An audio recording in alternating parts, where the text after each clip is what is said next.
Habibi come to Dubai. So చూసారు కదండి, మా థంబ్నెయిల్ చూసాక మీకు అర్థమైపోయి ఉంటుంది కదా. సో మా హస్బెండ్కి సర్ప్రైజ్ ఇద్దామని చెప్పి నేను మా జశ్విక దుబాయ్ అయితే వెళ్తున్నాం అనమాట.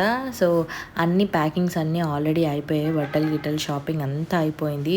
మా హస్బెండ్కి ఏం తెలుసా అంటే మా అన్నయ్య దుబాయ్కి వెళ్తున్నాడు అని తెలుసు అనమాట. సో మా అన్నయ్య కోసం రిసీవ్ చేసుకోవడానికి వస్తున్నాడు అని తెలుసు అనమాట. కానీ అక్కడ ఉండేది మేమిద్దరం అనమాట. అలా సర్ప్రైజ్ చేశానమాట మా హస్బెండ్కి. ఫస్ట్ అయితే మేము ఎయిర్పోర్ట్లోకి ఎంటర్ అయిపోయాం అనమాట. ఇమ్మిగ్రేషన్కి అండ్ చెక్కింగ్, లగేజ్, బ్యాగేజ్ అంతా అయిపోయింది. సో మా జశ్విక అయితే ఫుల్ జోష్లో ఉంది. తను ఫస్ట్ టైం అనమాట ఫ్లైట్ ఎక్కడం అనమాట. సో తనతో నేను కూడా ఇంటర్నేషనల్ జర్నీ ఇదే నా ఫస్ట్ టైం అనమాట. ఫుల్ హెడేక్గా ఉందని స్టార్ బక్స్లో ఒక కాఫీ అయితే పెట్టుకున్నాను. సో అది 500 అనమాట. సో నాకు అనిపించింది 500 దండగే అని. నా లైఫ్లో ఫస్ట్ టైం 500 పెట్టి కాఫీ తాగాను నేను. సో 28Aలో నాది ఫ్లైట్ అనేది వస్తుంది అనమాట. నేను బుక్ చేసుకుంది ఎయిర్ ఏషియా. సో ఫ్లైట్ కూడా చాలా చాలా బాగుంది.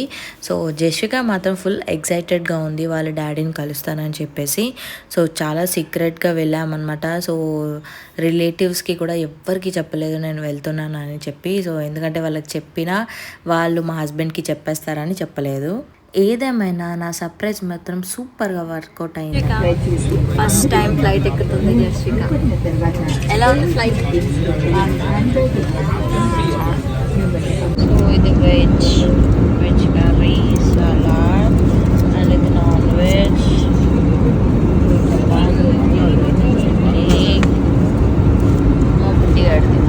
హాయ్ జశ్విక.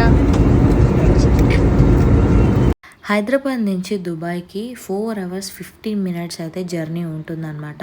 సో మేము బుక్ చేసుకున్నది నైట్ బుక్ చేసుకున్నాము. సో అంత జర్నీ చేసినట్టు అయితే అనిపించలేదు ఏమి. పాప మా జశ్వికకే వామిటింగ్ అయింది టేక్ ఆఫ్ అయినప్పుడు. సో ఇప్పుడు సెట్ అయిందనమాట. కొంచెం వాళ్ళకు కూడా ఫస్ట్ టైం కదండి, పిల్లలు ఉన్నప్పుడు కాటన్ పెట్టండి చెవుల్లో, అండ్ మ్యూజిక్ ఏదైనా వింటూ ఉంటే వాళ్ళకు కూడా అది ఆ ఫ్లోలో ఉంటారనమాట, మ్యూజిక్ ఫ్లోలో. సో దుబాయ్ డ్యూటీ ఫ్రీలో ఏదన్నా మీకు ఆల్కహాల్ కావాలంటే కొనుక్కోవచ్చు. సో చాలా పెద్దగా ఉంటుందన్నమాట ఎయిర్పోర్ట్. ఫ్లైట్ దిగగానే మనం మెట్రో రైలు అయితే ఎక్కాలన్నమాట. మనం వెళ్ళడానికి అంటే టర్మినల్ 1కి వెళ్ళడానికి మనం మెట్రో ఎక్కితేనే మనకి అక్కడ దించుతారనమాట అది. సో లగేజ్ కూడా అంతా మనకి టర్మినల్ దగ్గరే వస్తుంది అనమాట. ఏదైతే మెయిన్ ఎయిర్పోర్ట్ ఉందో అక్కడికే వచ్చేస్తుంది. మీకు ఏం కన్ఫ్యూజ్ అయితే అస్సలు ఉన్నదండి, మొత్తం బోర్డింగ్స్లో ఉంటాయి అనమాట. ఎయిర్పోర్ట్లో దిగగానే మీరు ఎయిర్పోర్ట్లో ఫ్రీ వైఫై అయితే ఉంటుంది, మీరు లాగిన్ అవ్వాల్సి ఉంటుంది.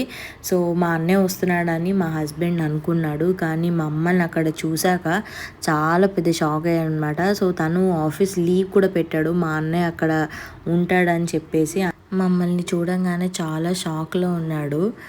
బట్ ఫైనల్గా చాలా హ్యాపీ అయ్యాడనమాట. నాకైతే భలే అనిపించింది. సో ఎప్పుడైనా మీరు ట్రై చేశారా మీ హస్బెండ్కి ఇలాగా సర్ప్రైజ్? సో ట్రై చేయకపోతే ఖచ్చితంగా ట్రై చేయండి, చాలా బాగుంటుంది.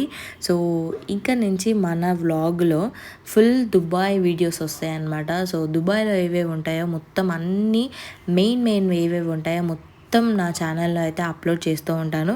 So please do subscribe to my channel. Like చేయండి, ఫాలో చేయండి. మీ ఫ్రెండ్స్ అందరికీ ఎవరైతే దుబాయ్ వెళ్దాం అనుకుంటున్నారో వాళ్ళకు కూడా బాయ్.